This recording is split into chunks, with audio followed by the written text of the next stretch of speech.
buhay spiritual. Okay, so bago tayo manalangin ay buksan muna natin ang ating mga Bible sa Third John. Okay, basahin ko ito sa Tagalog.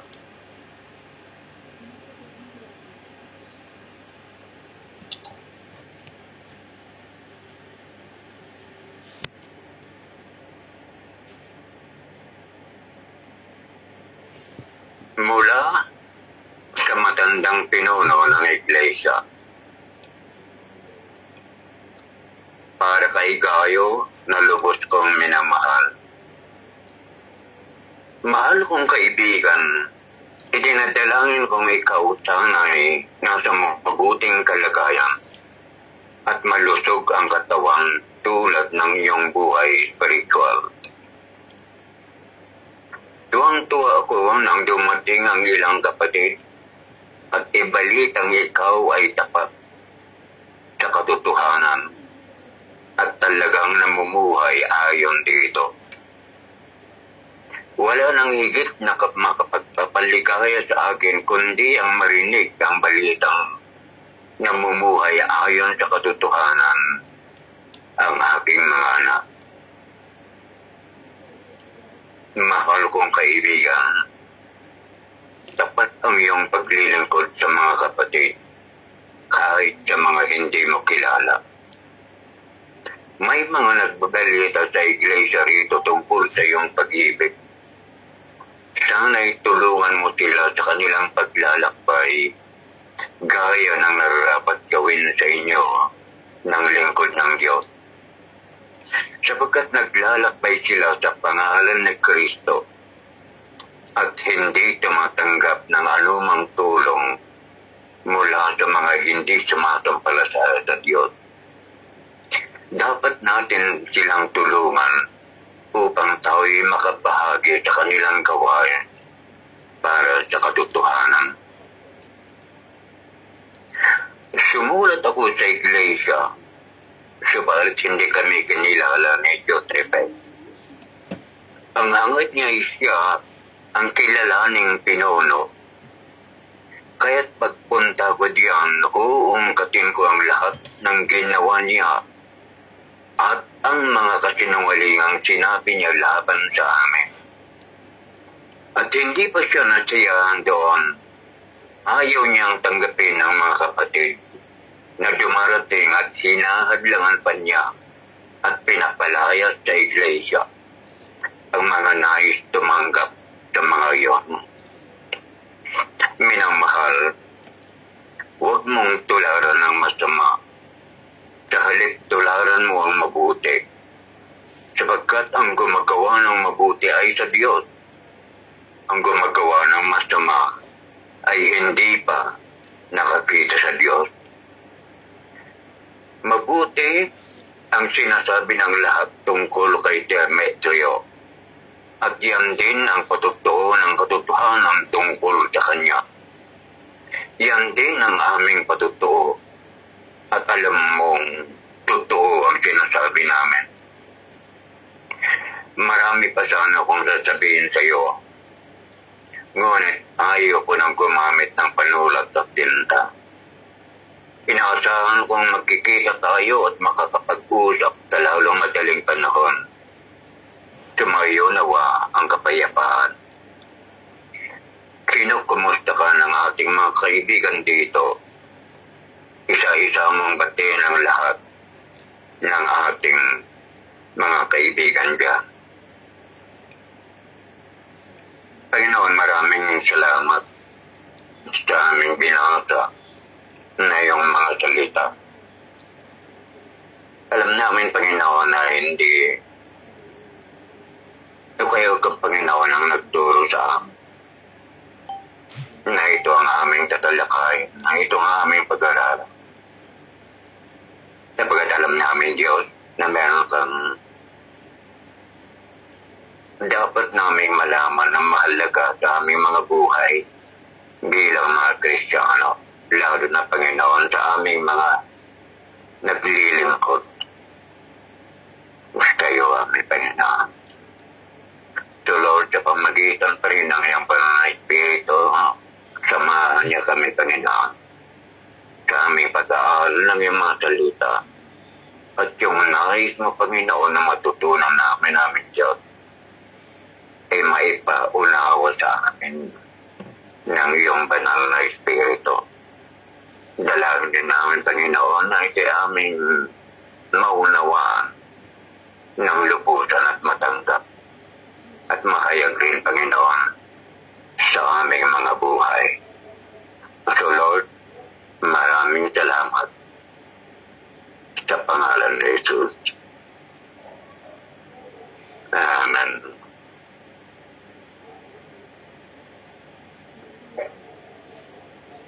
Okay, so ang ating binasa ay 3 John, okay, sulat ni Juan. Kaya nga 3 John kasi meron pa siyang yung 1 John, 2 John, at 3 John. Pagkatapos merong Revelation, at saka merong tawag dito yung Gospel of John. So marami rin contribution.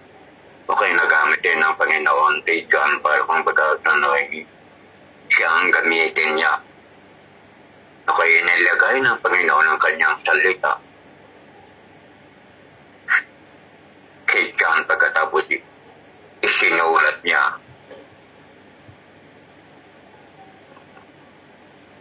Kaya yung ibig sabihin na ginamit niya ang Panginoon at ginamit si John. So lang titingnan natin sa pagkatayuekwa, parang kumbaga parang sulat lang ito, makita natin, mapansin natin sa ating pagbasa, wala tayong parang wala tayong makitang doktrina na basta parang tinorito, parang theology or ano man dyan. Parang ito lang ay parang sulat sa isang tao. Okay? So tutunghayan natin, umpisahan natin sa verse 1. Titingnan natin yung matutunan natin dito talaga. Mula sa matandang pinuno ng iglesia, para kay kayo, na lubos kong minamahal na. So alam natin na ganyan talaga, kumbaga sila ganyan na itsura ng kanilang pagsulat noon. Yung parang, para sa atin ay parang signature, yung pinakahuli, pero sa kanila, kung sino yung sumulat ay nasabi na kaagad. Pero ang sabi rito ay mula sa matandang pinuno ng iglesia. Elder, ang sabi rin, elder. Pero ang elder dito, pag sinabing elder, parang matanda rin yun pero ang alam ko kung dito talagang matanda yung old age na.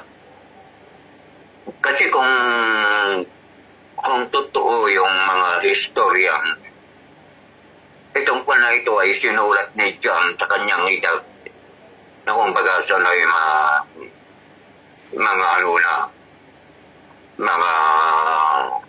80 years old o kay mag 90 years old. So that is already, he is already old. Matanda na siya. Pero elder ang tinawag doon, elder.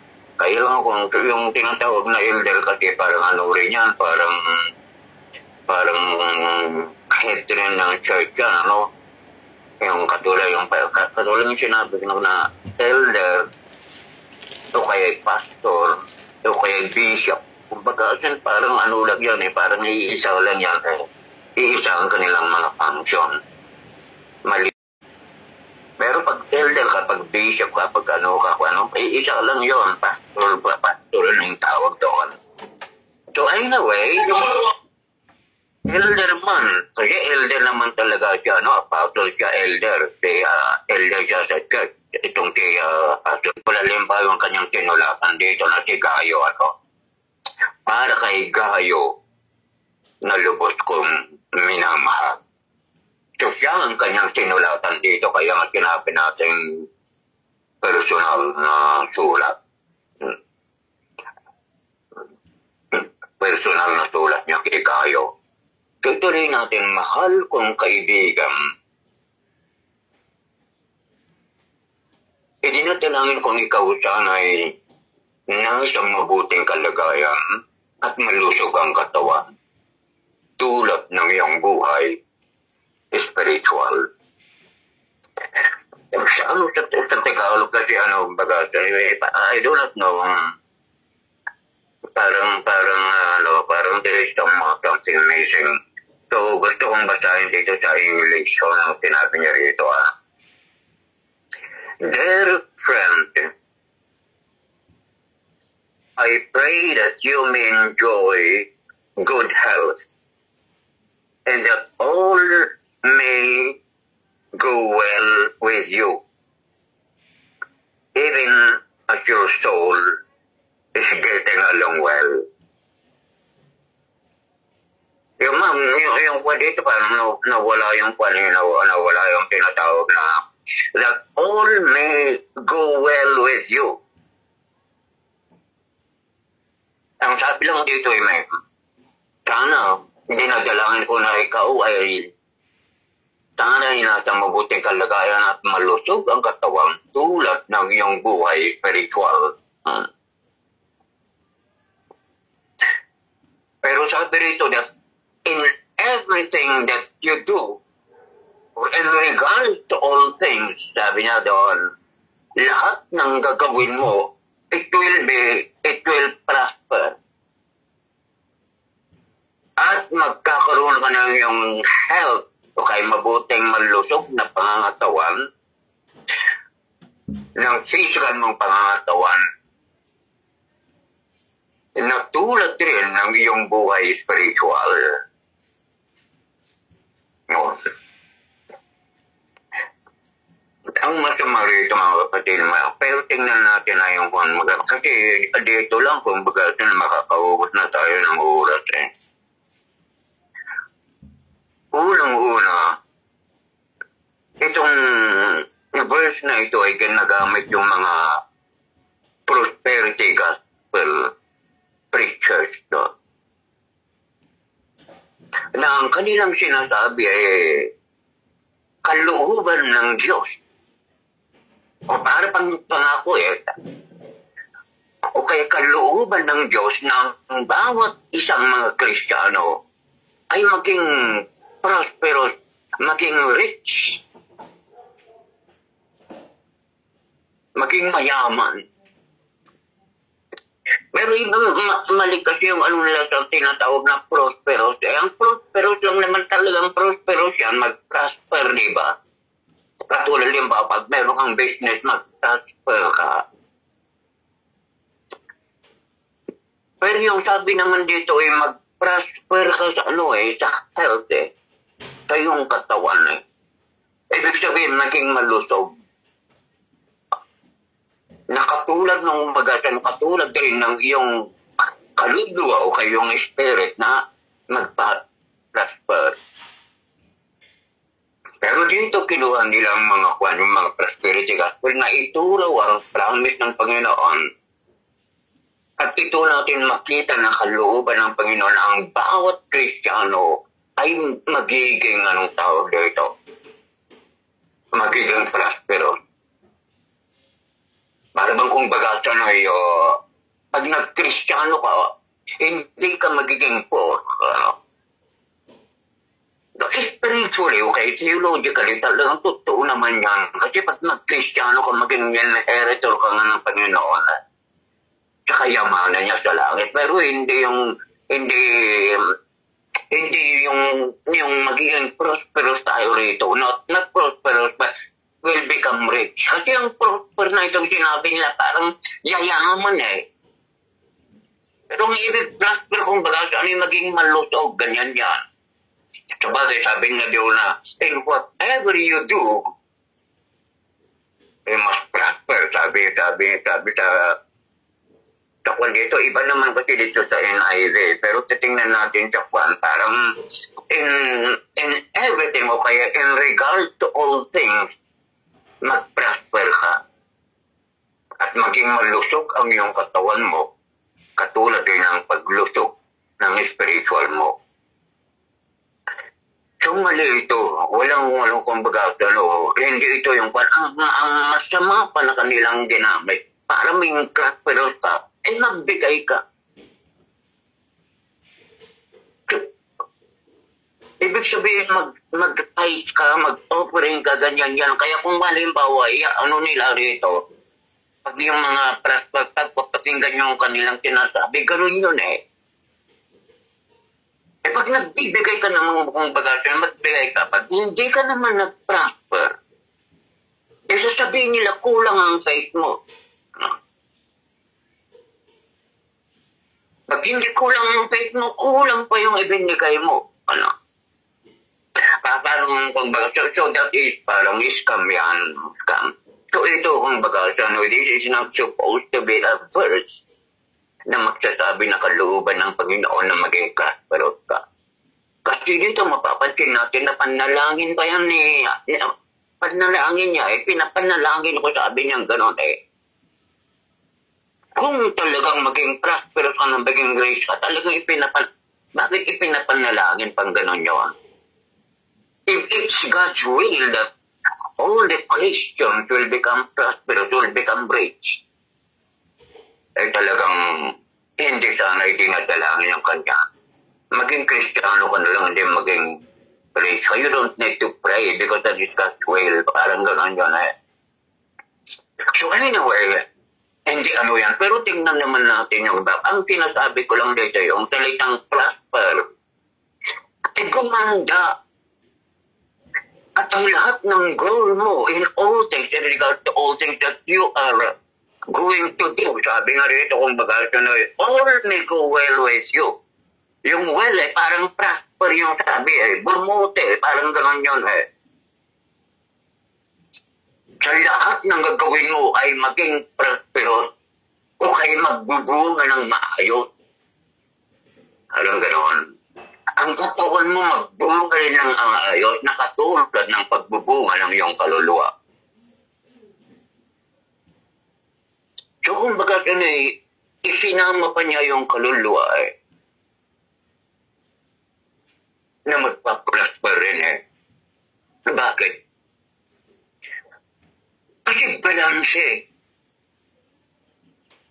Balanse yun. At yun talaga kung baga na magpaprosper ka halimbawa pag sa kaluluwa, pag yung soul na yun ay kwan eh. Kaya ang aliyosyon niya dyan, sa Psalms chapter 1 eh.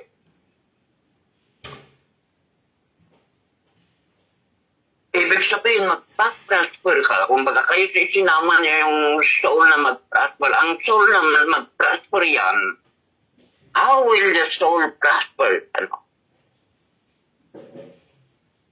Matuto ng marami. Malaman niya yung principles ng ating Panginoon. Maging mature siya sa kanyang faith. Mag-increase yung kanyang faith. Yun ang tinatawag niya, even as your soul prospereth.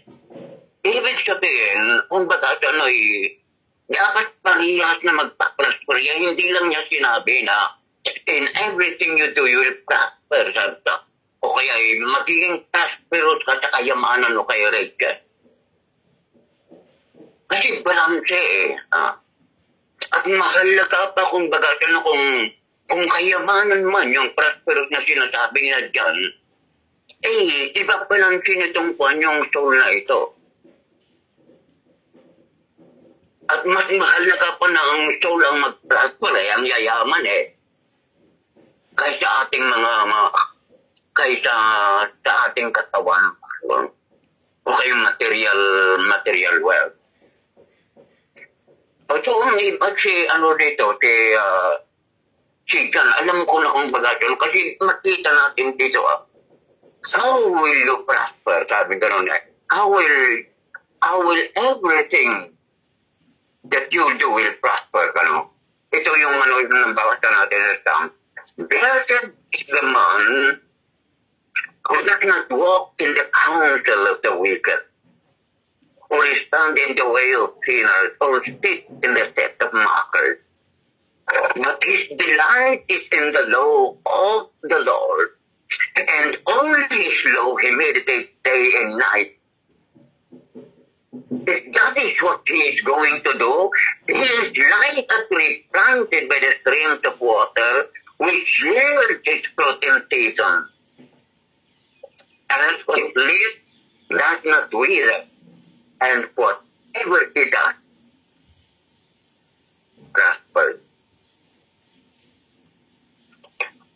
Kasi yung sabi nga rito, sabi, I wish ang sabi naman dito sa Tagalog, hindi na talangin. Kaya kung minsan hindi ako maano sa Tagalog, mas ano, sa English, ano lang sabi kasi ni asawa ko dyan na Tagalog raw ang basayan pa, pero may problema nga kung minsan eh. Kasi itong Tagalog kasi yung tinatawag niya na ano yan, it is not a literal translation yan, para kung baga ano, paraphrase. O kaya yung tinatawag na paraphrase translation yan. Parang it is not word for word, kaya yung Tagalog, o kaya yung mga paraphrase, pag theological student kayo, hindi nyo yan magamit sa mga word studies. At ako kung baga, hindi nyo maituro ng yung mga paraphrase na yan.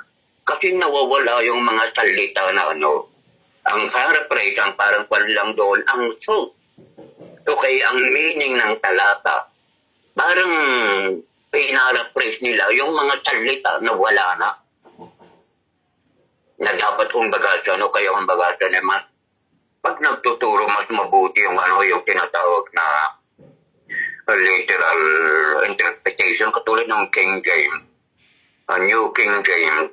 Itong kulpa na ito, yung tinatawag nating NIV na ito, hindi pa rin eh, kasi nawawala rin yung mga word eh.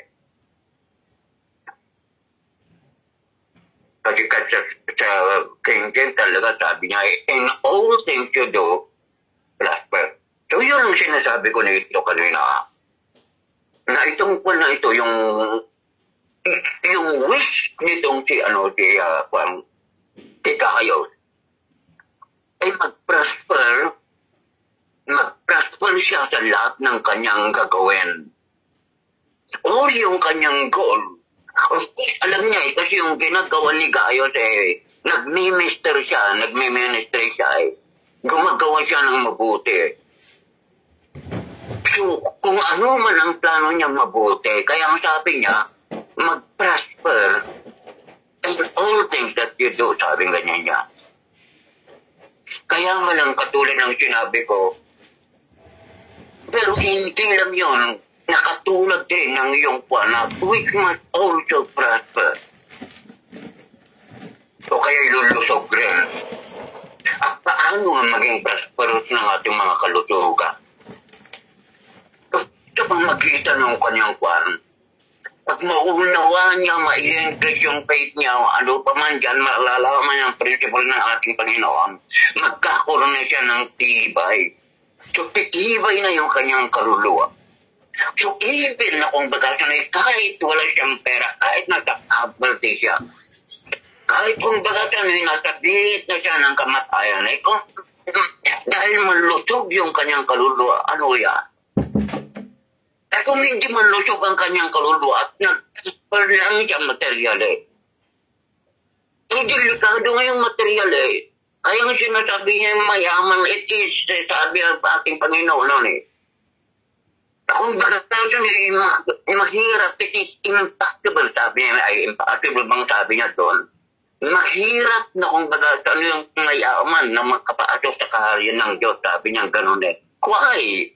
Kasi ang dak niyang big, but if you soul is prospering also, and you are prospering, sabihin mo rin dyan, katulad sa Gayo, na yung kayamanan mo ay gagamitin mo magpapasa natin dito kanina. Kaya siguro yun ang kanyang sinabi. Kasi what he is doing is he is using his material prosperity kung meron man siyang mga kaya nga siguro sinabi na nag-prosper rin siya sa material, pero kailangan mag-prosper rin siya sa kaluluwa. Kasi pag sa spirit mo mag-prosper, talagang kung bagasa na iba balance niya yung panayon. O titignan mo itong mga preachers na mga ito, prosperity gospel preachers na to, anong nangyari? Ibig niyo magsabihin na nagpapasper yung kanilang mga kaluluwa. Hindi. Kasi alam niyo ng tithe, ano yung tithe? Kaya ang sinabi ni Jesus Christ pa yung sa amin, the kingdom of God. Ano ibig sabihin yung soul mo doon ang mag-prosper doon?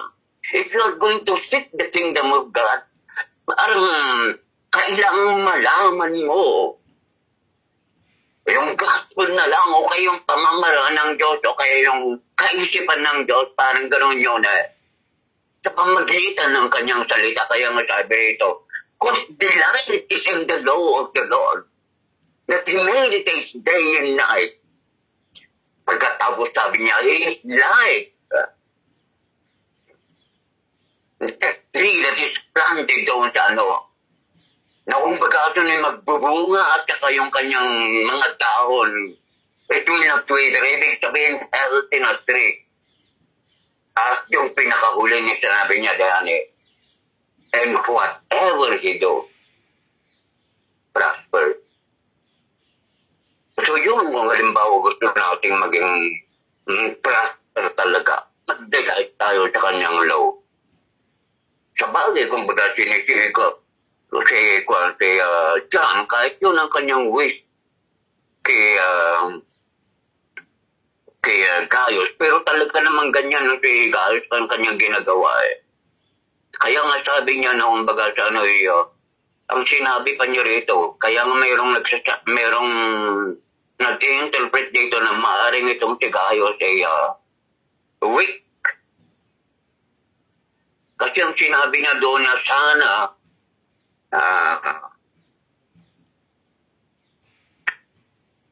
wait, I will say ano kaya. I pray that you may enjoy good health. Good health naman you may enjoy it. Sa Tagalog.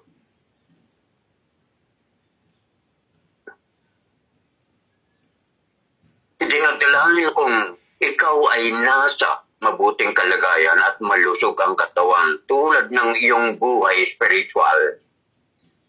So dito mapapansin natin na yung kanyang buhay spiritual ay malusog. Diba?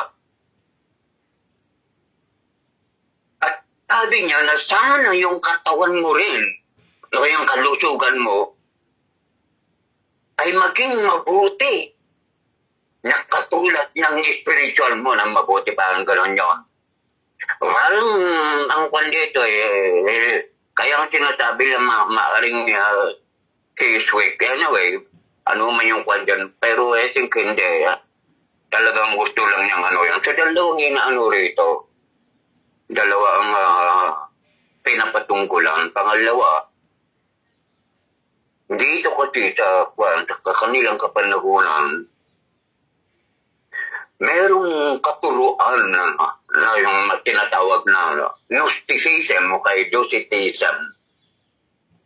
Dalawang katuruan yun na dito sa kanilang kapanahunan, lumabas yan ang sinabi ng pisahan ni Simon Magot. Katapos itinuloy yung ni Serentos na isang Gnostic teacher. Sa Docetism, isang Gnostics, ang kanilang paniniwala o kaya ang kanilang teaching ay hindi pwedeng ang ating Panginoong Jesucristo ay anak ng Diyos o kaya Diyos siya. Kasi ang kanilang paniniwala, lahat ng matter, yung matter, all matter has weight. Hindi ba sabing ganun yun? Matter, lahat, matter, mga physical. Corrupt raw yun. O kaya bad, it is bad. All matter is evil. All matter is corrupt.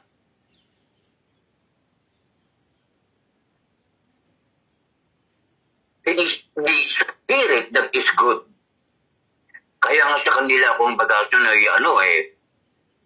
parang pinapatay nila ang kanilang mga flesh. Kasi ang flesh natin, matter yan flesh and bones Kaya sinasabi na imposible na anak ng Diyos eh, naniniwala sila kay Kristo, pero si Kristo kumbaga sa ano eh,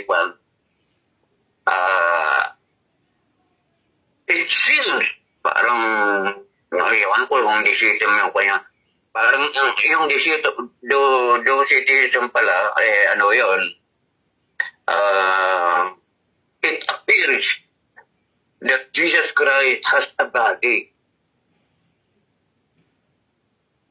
Ewan ko kung bakit ganyan ang kanilang thinking. Kasi hindi sila pwedeng talagang kaya hindi pwede na hindi sila naniniwala nga si Jesu Kristo ay siya ang Kristo siya ang anak ng Diyos Yang sabi pa nila, nung namatay si Jesus Christ, si Jesus, yung kanyang yung Christ ay umalis.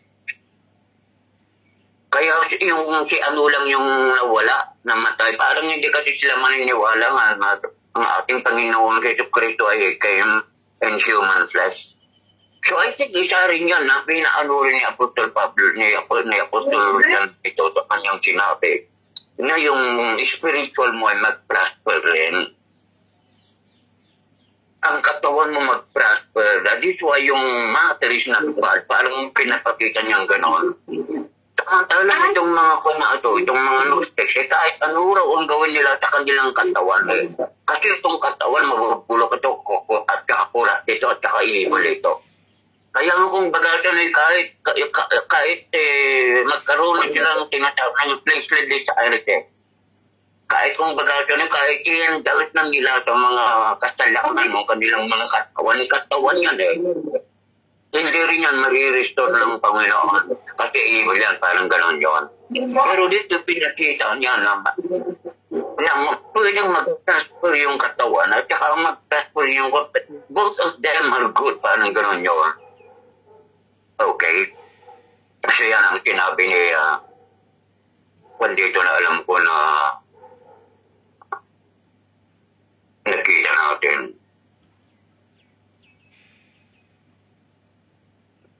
Na kung bakit niya sinabi yung buhay spiritual na maging prosper katulad ng sinabi ko.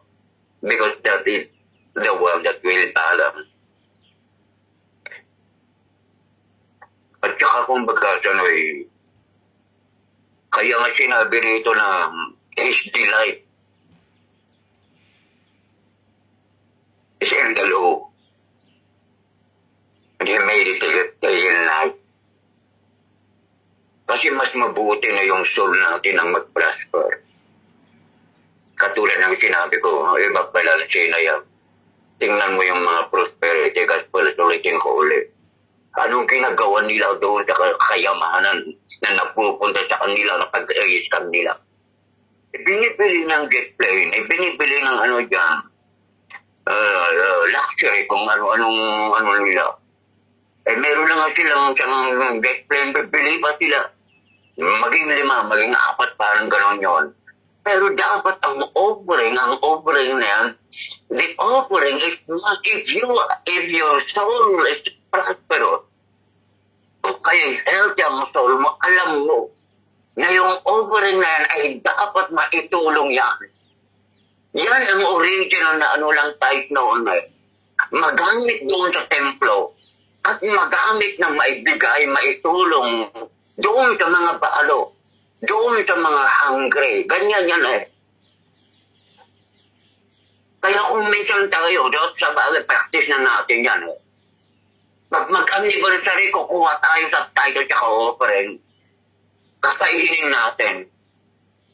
Hindi naman yan ang intention Pag mag-anniversary, mag-contribute tayo sa ibinigay nyo nga yung offering Ngayon sa ibinigay nyo, para yan sa sa iba. Maitulong yan. Ibalik kakainin nyo. Kahit kakainin natin yung binigay natin. I-open natin yung we are giving it to God. Katapos tayo rin ang kakain. Sabag hindi ko alam kung ganyan. Kaya dami magkukontribute. Ay paano mo kakainin mo yung ibinibigay mo? Bigyan nila kumbaga sa para yung ng original na size yun ay parang magamit yung mga Levi at kanyang kanyang mga pamilya. Sapagkat ang mga Levi, hindi sila pwede na magkaroon ng property. That's why kung baga nabubuhay lamang sila sa mga tithe.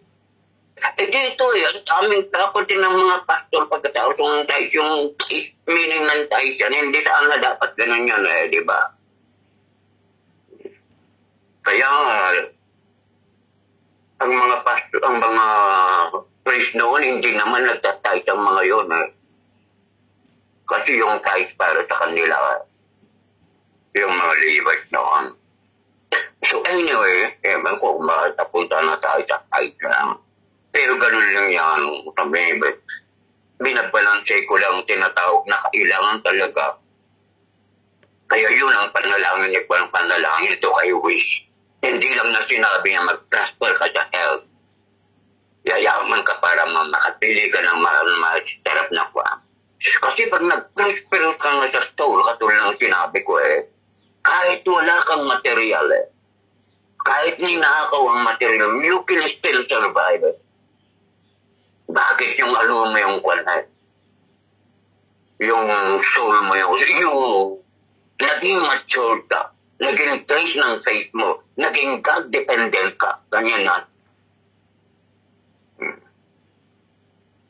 Mapapatawad mo ba kung meron halimbawa nag-uutang sa'yo at hindi na nautang? Bakit Kasi na yung soul mo nalaman mo na kumbaga yung walang-wala talaga sila wala silang maibayad. Parang ganun niya. So it's very important that your soul will prosper. Kaya alam ko na isinama niya yan. Sa verse 3 sabi niya rito, tuwang-tuwa ako nang dumating ang ilang kapatid at ibalitang ikaw ay tapat na katotohanan talagang namumuhay ayon dito. Wala nang higit na makapagpapaligaya sa akin kundi ang marinig ang balitang namumuhay ayon sa katotohanan ng aking mga anak. Parang parang si Apostol Pablo rin yan nang sabi niya ang kanyang joy, ang kanyang kasiyahan ay yung kanyang mga kumbaga yung mga Kristiyano na nagpapatuloy or walking in the truth. Now, titingnan natin ang kwan dito. Ano lang yan, kumbaga pagbahati lang niya yung kigayos na kanyang sinulatan. Now, pupunta tayo na sa context ng letter na ito. Sabi niya, mahal kong kaibigan, tapat ang iyong paglilingkod sa mga kapatid, kahit sa mga hindi mo kilala. May mga nagbalita sa iglesia rito tungkol sa iyong pag-ibig. Sana'y tulungan mo sila sa kanilang paglalakbay, gaya ng nararapat gawin sa mga lingkod ng Diyos. Sapagkat naglalakbay sila sa pangalan ni Kristo at hindi tumatanggap sa anumang tulong mula sa mga hindi sumasampalataya sa Diyos. Dapat natin silang tulungan upang tayo'y makabahagi sa kanilang gawain para sa katotohanan. Ayan, si Gayo na kanyang sinulatan, ikinumen na siya. Kasi noon sa yung unang panahon, kumbaga na umuusbong pa lang ang church, mayroong mga tinatawag na evangelist ng tawag doon, pero ang tinatawag parang itinerant preachers na yun Ang mga missionary, tawag natin missionary, itinerant preachers. Na kumbaga galing sila sa church, halimbawa, sa Jerusalem, galing sila sa church, pagkatapos pumunta sila sa isang lugar para mangaral. Pero yung lugar na yun, alam nila na kumbaga merong mga kwan doon, merong mga churches doon, merong mga kapatiran. At meron ding sulat ang mga yun sa kanilang mga pinagmulan ng mga church para yung para ipakita. So itinerant preachers doon, hindi sila nagdadala ng kanilang pagkain at wala pang walang anong tawag doon, walang. So ang sumusuporta lang sa kanila ay yung mga kapwa nila mga Kristiyano. At noon kung baga yun na ang kalakaran Yun ang parang kultura, yun ang tradisyon. Nung unang first, second, at saka third century, ganun yun.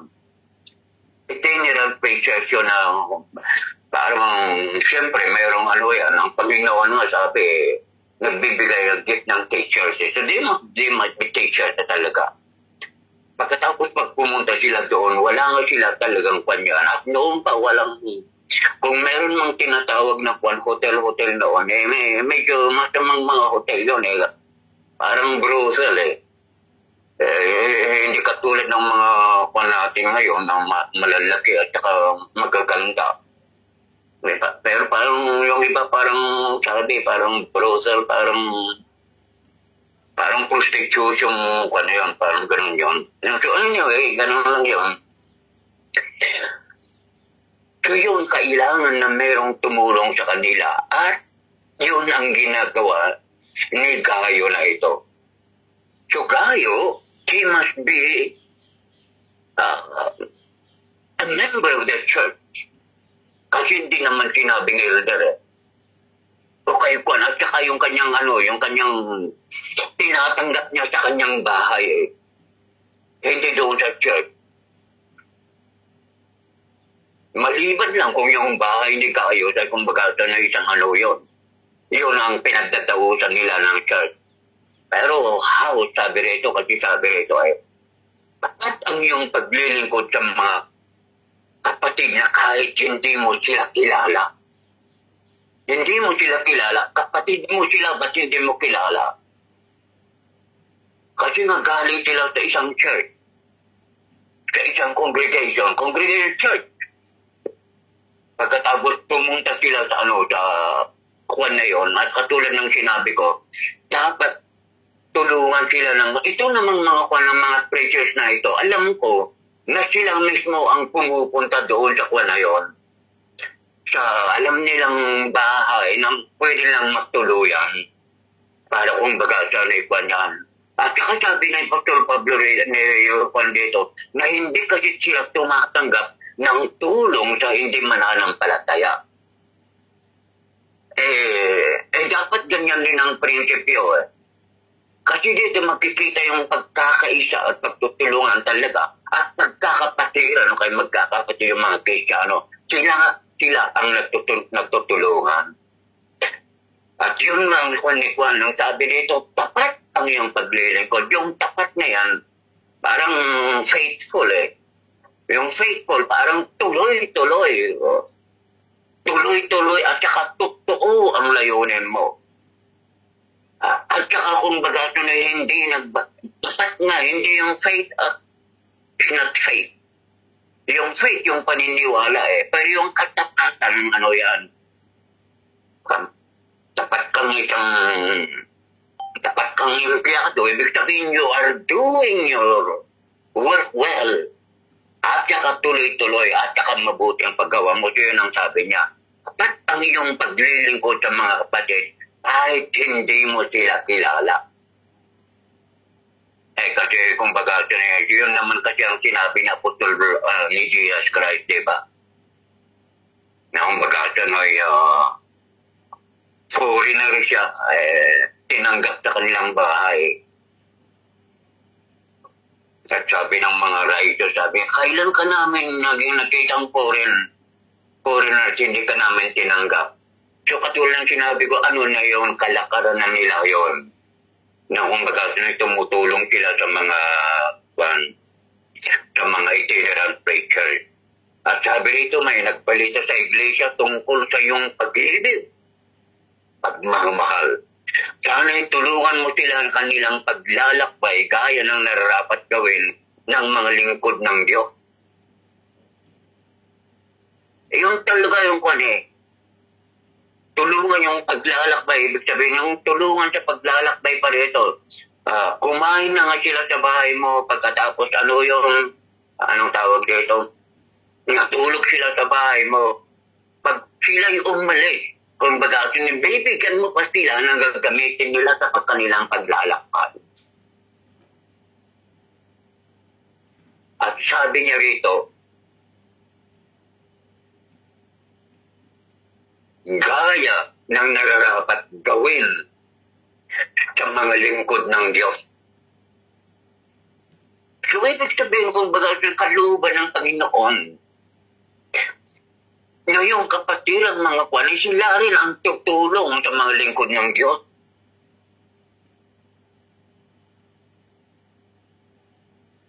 So, di ba, Katol? Kasi si Gayo, I think, Gayo maybe is also not only, hindi lang siya tinatawag na member sa church.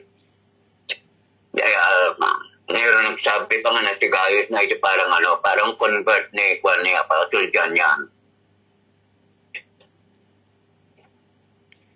So, kung baga sa ano yung maaaring isa rin siyang tinatawag nating naglilingkod rin. Kaya lang yung kanyang paglilingkod ganito ang paglilingkod niya, yung pagtutulong Kaya mayroong gift na kwan yung helpful di ba? The gift of the Spirit, yung matulungin. So maaaring ganyan siguro yung gift ni kwan na ito. Anong tawag ni Gayo. Sabi niya, gawin mo na tumulong sa mga lingkod ng Diyos sapagkat yan ang nararapat na gawin natin. Sapagkat sila'y naglalakbay sa pangalan ni Kristo at hindi tumatanggap ng anumang tulong mula sa sumasampalataya sa hindi sumasampalataya tayo sa Diyos. At dapat natin silang tulungan upang tayo'y makabahagi sa kanilang gawain para sa katotohanan. Para maging partner ka. So, para bang kung baga katulad sinabi ko noon na kung hindi ka man tinatawag na kwan, hindi ka man itinerant preacher, at gusto mo rin kung baga yung mga aral, hindi na kailangan okay mag-mention, hindi na kailangan ikaw ang pupunta Kung wala ka namang panahon na pumunta o kaya wala kang dahil may trabaho ka dyan sa kwan, hindi ka ibig sabihin yun, pwede ka pa rin sa pamagitan ng kaya patuloy sabi ang picture dito, nakikibahagi ka. You are participating doon sa kanilang pangangaral ng katotohanan. Parang ganyan yan di ba? So yung baga yan ang kwan pa rin. That is the, what you call it Yan ang purpose ng offering sa offering natin sa church. Dapat katulad pag mayroong missionary, bibigyan sila ng kwan ganyan yan. At pag sila doon, pinapadala nila yung offering doon, gano'n yun. Hindi ang sinasarili ng mga preachers at sinasabi na pinapayaman sila ng ating Panginoon. So yan si Gayo, makita natin na matulungin siya at ginagawa talaga niya ang nararapat.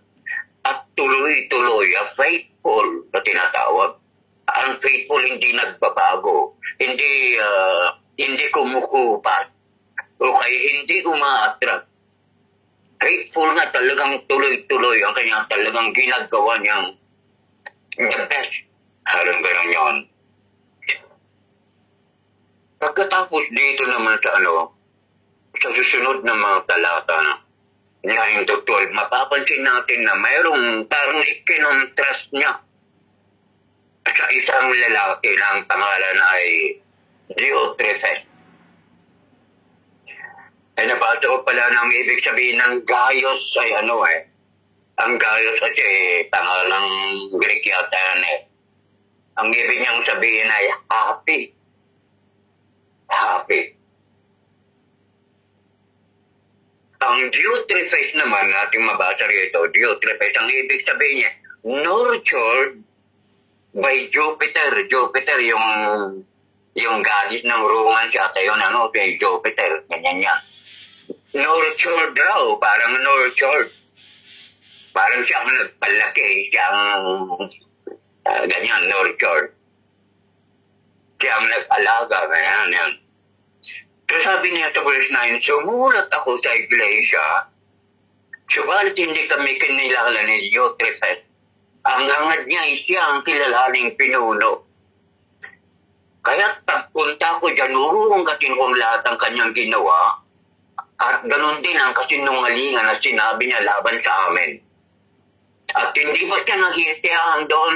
Ayaw niyang tanggapin ang mga kapatid na dumarating at inaadlangan pa niya. At pinapalaya sa iglesia ang mga tumatanggap sa mga yon. O yung si kapaligtaran naman, itong si Diotrephes. Si Diotrephes ito siya isang leader sa church ito. At sa palagay ko malaki yung church na ito Okay, ibig sabihin marami siyang members, maraming tao siya. Kasi kung hindi maraming tao, bakit ano siya? Gusto niyang siya lang ang may preeminent, siyang makita. Siya ang nasa spotlight. Siya ang may authority. Ganyan.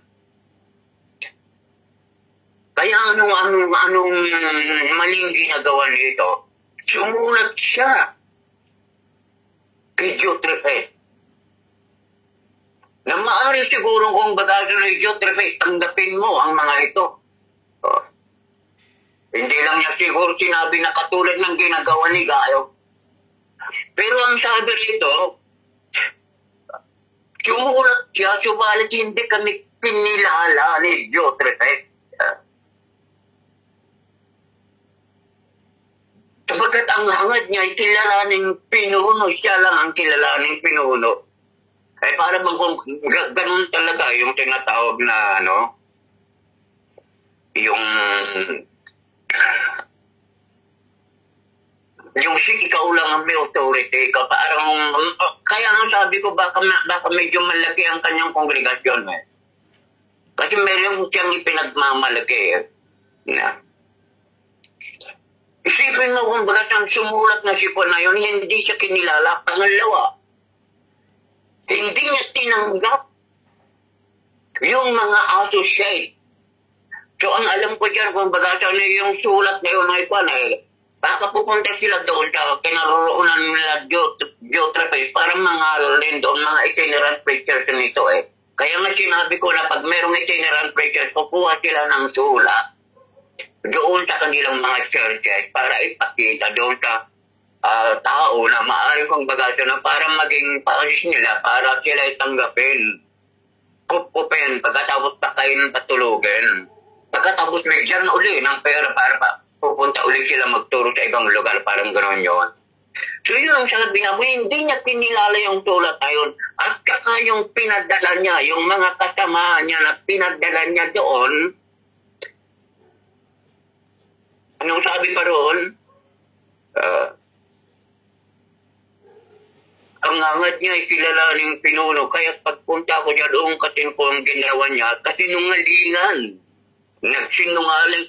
Sinungaling laban sa amin. At hindi pa siya nasayahan doon. Ayaw niyang tanggapin ng mga kapatid na dumarating. Pagkatapos, hinahadlangan pa niya at pinapalaya sa iglesia ang nais tumanggap sa mga yon.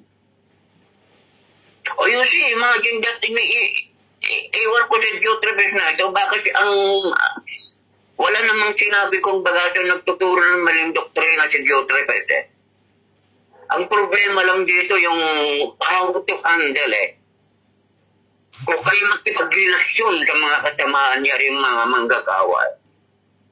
Kasi halugan siya, gusto niya ma-preeminence nga. Ang mga preeminence gusto nila kung baga diktador mga diktador, ganyan niya. Sila ang authority, sila ang gagawa ng role at ang sasabihin na dapat masunod, ganyan niya. At kung merong credit, dapat sa kanila, pero merong bagsak. Magtuturo siya ng iba. Ganon yun, yung mga na yun Imagine kung baga siya na apostol pa si John, pero hindi siya kinilala. Pagkatapos yun ng mali yun, Bukod sa hindi na niya tinanggap, hindi niya kinilala yung sulat, nagsalita pa siya ng mga kwan. Yung mga wika doon ay masasama. Patungkol ganyan na yan. Iwan ko kung anong sinabi niya. Baka sinabi niya siguro na ito pang si Fidjan na ito, inaano niya tayo. O inaano niya ako. Baka pinapangunahan niya ako. Wala siyang authority, di ba? Kapag ganun siguro yung kanyang mga sinasabi. Pagkatapos, hindi nga niya tinanggap yung mga pinagdala ni Apostol ni John. Yung mga gusto pang membro na tumanggap sa kanila at gawin ng katulad ng ginagawa ni Gayo, dinidisiplina at pinapalayas pa sa iglesia. Yung mga nais na tumanggap doon sa mga yon, sabi niya rito.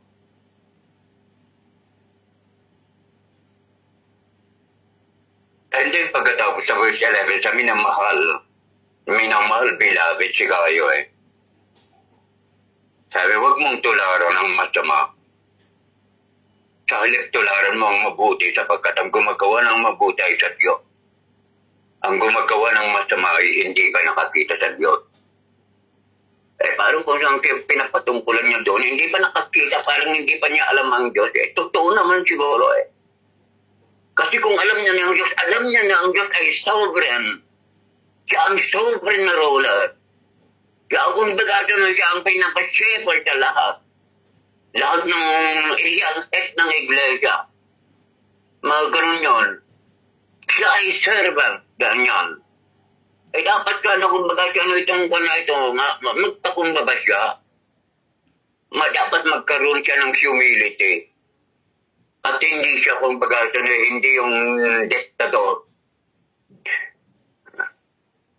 Masama yung kanyang ginagawa, disunity pa, kung baga sa pagka-arugante niya nauwatak yung mga. Pero marami nga sigurong tao, kaya pwede nang palayasin yung mga kwaliter.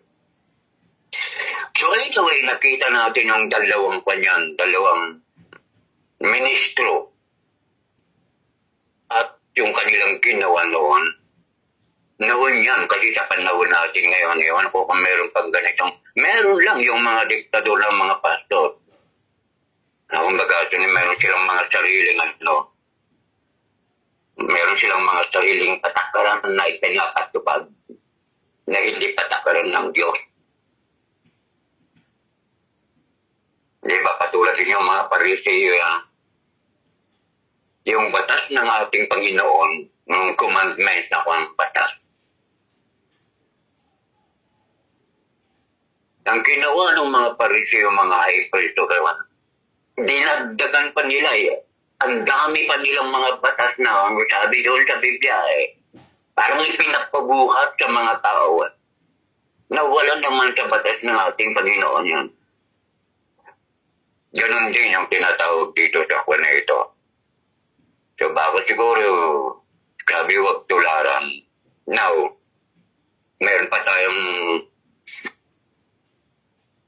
3 talata rito. Sa verse 12 sabi niya, mabuti ang sinabi ng lahat tungkol kay Demetrio.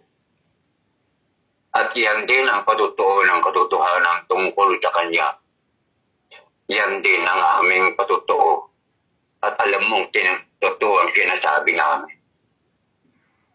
Si Demetrio siyang nagdala ng sulat.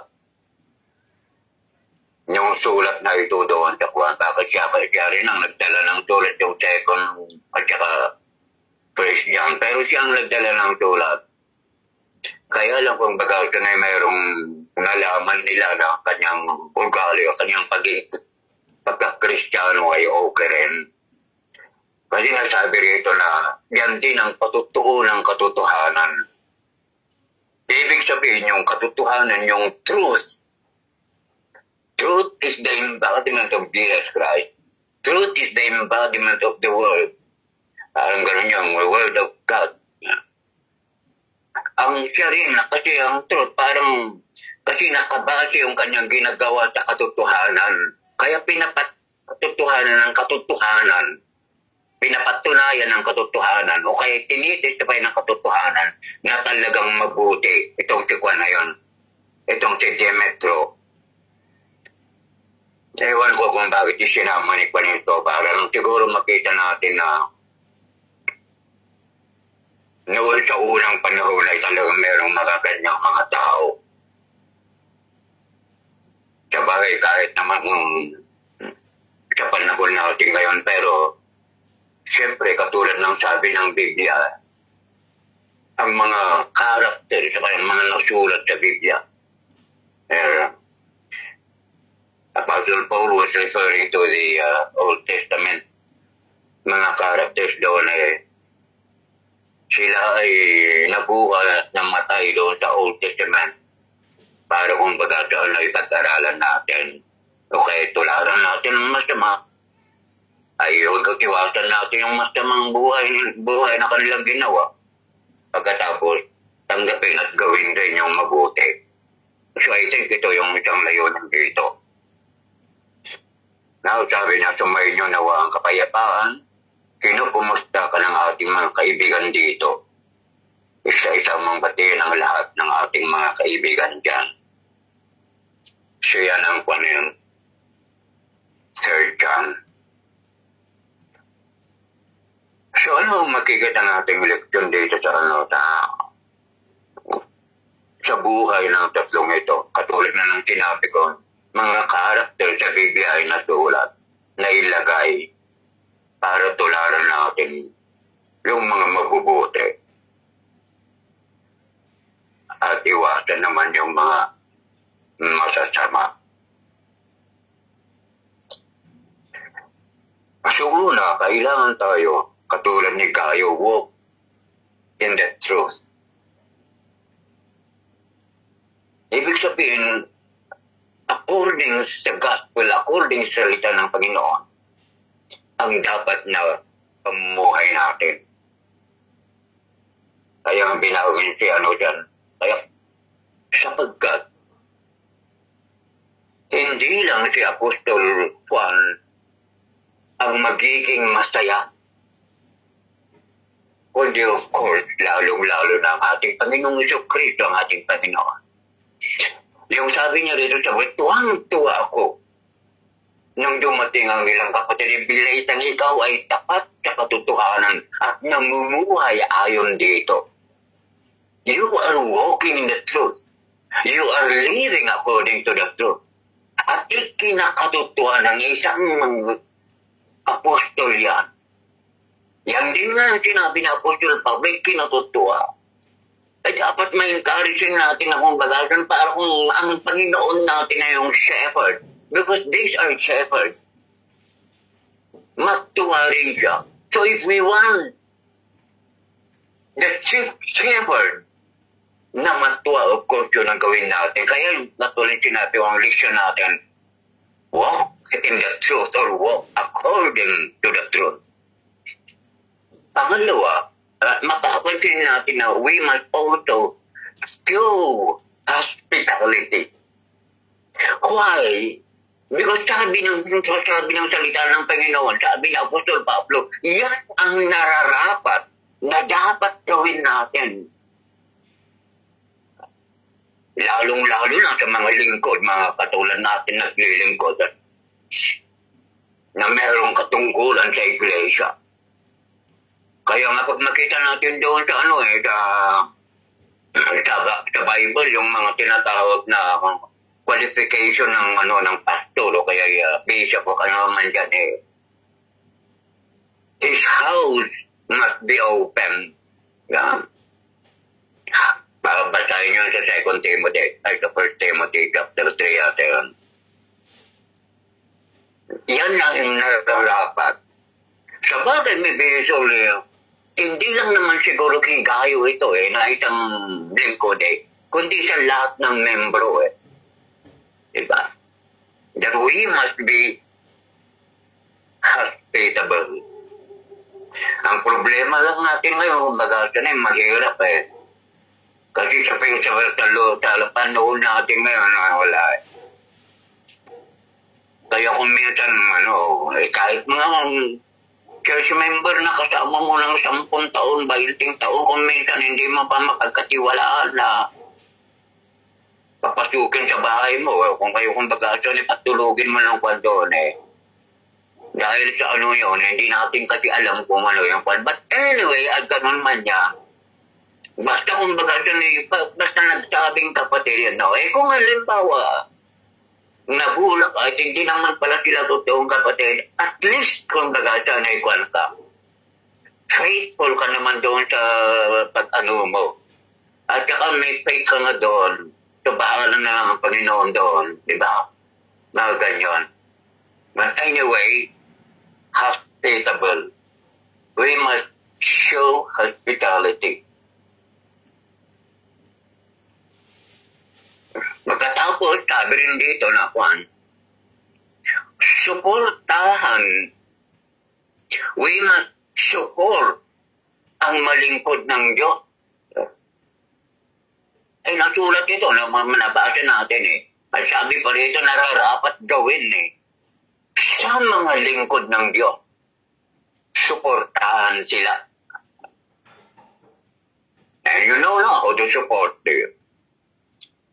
Sapagkat naglalakbay sila sa pangalan ng Kristo at hindi tumatanggap sa anumang tulong mula sa sumasampalataya. Sinabi niya yan, kayong binanggit niya yan.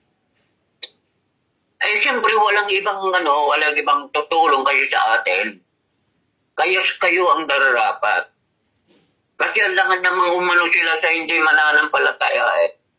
Kung baga sa machismis pa kayo doon eh.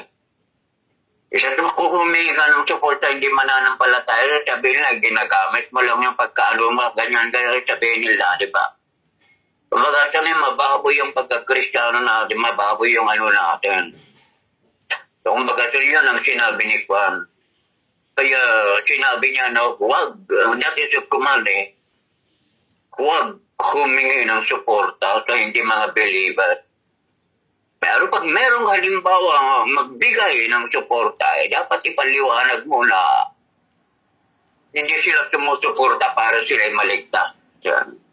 They must know na yung tulong nila, ang tulong talaga. Ewan ko lang, pero may nagsabi kasi na ganyan eh. Kaya lang kung sa akin siguro, eh, hindi pa rin eh. Hindi pa rin. Kung siguro,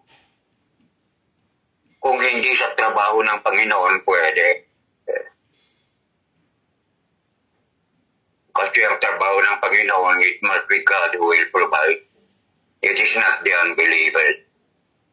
And then God will use the believers to provide the needs of those who are in need. Christians who are in need, parang gano'n yan. And then last, ay kumbaga promote natin yung tinatawag na humility. Eh, may say, kasi ito sa Idiot Tripet, makita natin na hindi humble siya eh. He's not acting as humble eh. Parang kumbaga sa kanya siguro eh, tama yung kanyang ginagawa. Tama. Kaya lang sabi, hindi niya alam ang Diyos. Hindi pa niya nakikita ang Diyos, sabi ni Juan. Anyway, baka kulang pa siya ng So, hindi naman sinabi ni Apostol Pablo, ni Peter, Apostle dyan na pagpunta ko dyan, aalisin ko siya dahil hindi siya mananampalataya. Kundi ibig sabihin, baka disiplinahin rin siya. Because he is also a believer. Sumasampalataya rin. Kaya nga sinabi ko na wala namang kayang sinabi. O kayo sinabi na Apostol Pablo na nagtuturo siya ng maling turo. Ang problema lang niya doon, hindi niya kung baga na naitayo ang totoong pagka-leader niya sa iglesia na dapat makorek. Pero dito, kung baga nag-quote nga ng kanyon ng tinatawag na disunity o ay pagkabahagi. Kasi siyempre, sabi na, ayoko nang pumunta kay sa Idiot Tripet, mga kanon yun. Katulad pinalayas niya mga itong halimbawa, meron siyang pinalaya. So we must promote. Ibig sabihin ng promote, you must do it ourselves para makita nila at magiging humble rin sila. Para makita nila na kung baga ang magpagiging godly ng isang tao ay sa paggawa ng mabuti, sa paggawa ng sacrifice, sa pagiging servant. Ganon yon. At dapat, kumbaga, yung tinatawag na humility. Pag servant tayo, hindi tayo dapat mataas. Hindi tayo maging dictator. Kundi kumbaga, we must be humble in serving the people.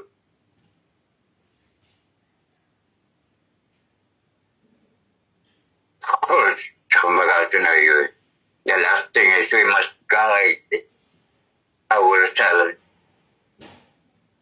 sa pride. Kasi yung tribes na ito, yun may makita natin, ma-pride, malawak. Yung pride siya. Very prideful. Kasi hindi niya alam eh. Ano niya, parang kumbaga yung hindi niya alam na church ng Panginoon yung kanyang lilingkuran. Yung mga tupa o kaya yung mga members sa Panginoon niya. Ganon niya. Kaya lang parang kinikilala niyang sa kanya. Of course, ang alam ko na kung baga yung dahil kung baga arrogante lang siya. Alam ko lang pagkaalam niya natutuwa ang Diyos sa kanyang ginagawa. Anyway, pupunta nga si Juan dito. Si Apostle John, sana kumbaga siya natulad. Kung ano yung sinabi niya kay Diotrephes sa kanyang pagdalaw kay pagpunta doon. Kasi purihin ang Panginoon sa mga salitang ito na ating nakita, na ating nabasa. Sana ang leksyon na ating natunghayan ay makita rin sa ating mga buhay. Panginoon, maraming salamat. Sa sulat ni John kay Gayot, nakita namin parang drama. Nakita namin, Panginoon, natunghayan na nakita namin, Panginoon, ang dapat natularan namin. At kita namin ang dapat na iwakti namin dyan. Maraming salamat din, Panginoon, sapagat alam namin na sa pamagitan nito, sa pamagitan ng pagbabasa na pinaprosper mo ang bawat spiritual life ng isa sa amin. Ngayon, ang dapat na mag-prosper. So Lord, maraming salamat sa Panginoon sa iyong banal na Espiritu rin nakasama na dalangin namin, Diyos, na sa patuloy pa rin namin pag-aaral magiging maayos at magiging kapag-ipaginara, magiging blessing sa bawat isa sa amin. Maraming salamat sa pangalan ng Jesus.